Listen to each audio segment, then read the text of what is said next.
National Park College Nighthawk Women's Cross Country is on the Nighthawk Network, your official home for Nighthawk athletics this season. Our featured cross country runner this season, Miss Natalie Jennings. Natalie, welcome to Nighthawk Nation. Tell us a little bit about yourself. So I'm originally from Hot Springs. This has been my home for all of my life. My parents grew up here, my sister grew up here, and I ran at Lakeside High School.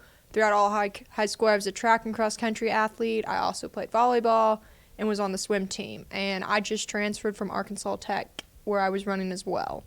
Yeah, so you were kind of the legend around these parts back in high school. It seems like you did it all, brought home many accolades, competed at the highest levels in high school.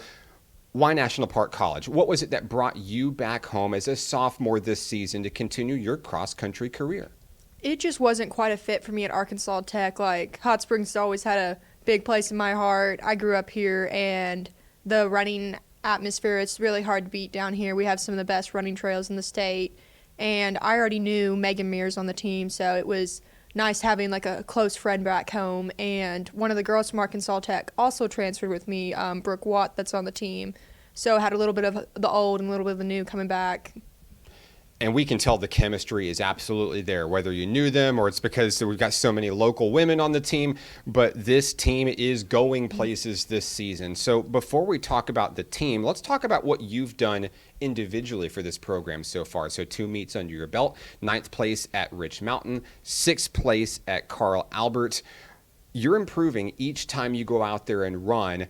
I want to know the secret. What is it that you're doing to continue improving each time? I think the biggest part of it is mentality. Every sport, mentality makes such a difference than just your training. So going into every meet with the mentality, I want to improve and do the best I can today, is a much easier task than the daunting idea of I gotta win today. It's got to be just what can you do today, and is that the best that I can put forth?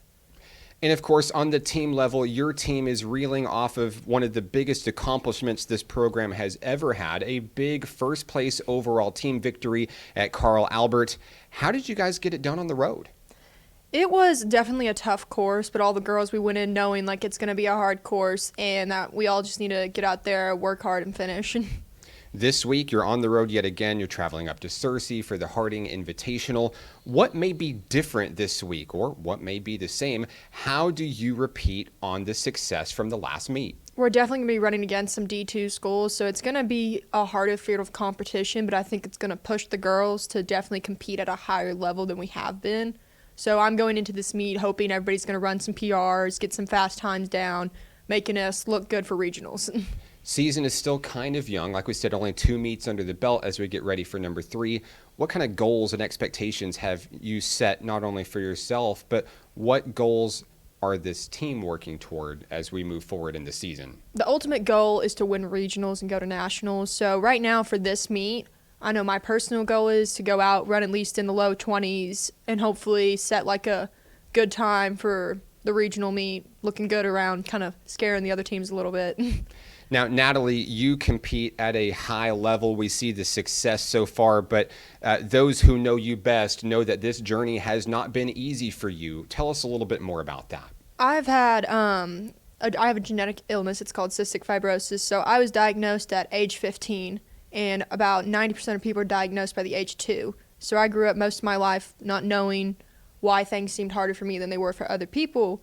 And my parents were a big driving force, like, you just got to work through it, you got to work through it. Because I've been a runner since I was in middle school, and it was always more difficult for me, but I thought that's just how it was. So once I got diagnosed, it was really eye-opening. It gave me a really new perspective on life and running. It no longer just became this thing I did for fun. It was, this is my life. It's what's making me healthier than any other patient around that doctors could see. The only thing that was different was I was running and other people can't, or they're not able to physically. So I continue to run at such a high level with such intensity because I feel like I have to when other people are not able to. And since I am still able to, I'll always run until I can't. What message might you send to a young athlete out there who wants to follow in your footsteps one day? My biggest thing to say to any athlete with not just cystic fibrosis, but with disability or something that's making it harder to compete, is keep in perspective that you're still out here working where other people aren't. And I think it gives a mentality advantage to me that other athletes don't have. I don't have the luxury to sit back and be like, I can have an off day, I can take a break.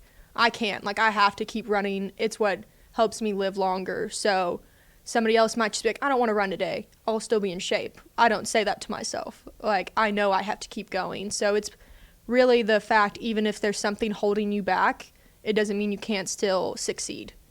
An inspiring story for sure. Congratulations on your success so far this season, and congratulations on the honor this week. Is there anybody that you'd like to say hello to who may be watching? I'd like to say hello to my mom and dad and my 2 little brothers. They're what's keeping me at home too, so always great seeing them. They're really my number 1 supporters. Natalie Jennings of the Nighthawk women's cross country team. You can follow Nighthawk Athletics on social media, Facebook, Instagram, Snapchat, and Twitter. For Natalie Jennings, I'm Mark Oliver. This is Nighthawk women's cross country on the Nighthawk Network.